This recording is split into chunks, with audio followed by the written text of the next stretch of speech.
Question 15. Steady one-dimensional heat conduction takes place across the face 1 and 3 of a composite slab consisting of slabs A and B in perfect contact as shown in the figure, where Ka, Kb denote the respective thermal conductivities. Using the data as given in the figure, the interface temperature T2 in degrees Celsius is.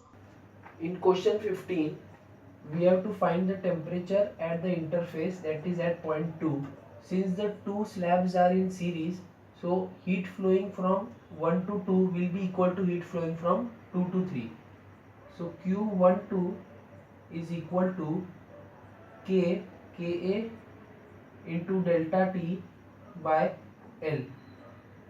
So that will be equal to 20 into 130 minus T2 by zero point 0.1, and Q23 will be equal to Kb into delta T by L.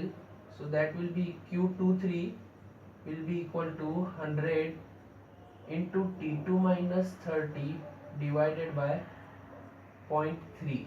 So equating Q12 equal to Q23, we get 20 into 200 into 130 minus T2 is equal to 100 divided by 0.3 into T2 minus 30.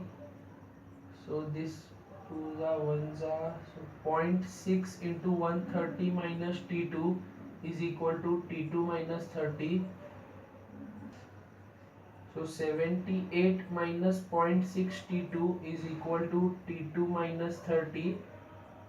So 1.6 T2 is equal to 108. So T2 is 67.5 degrees Celsius.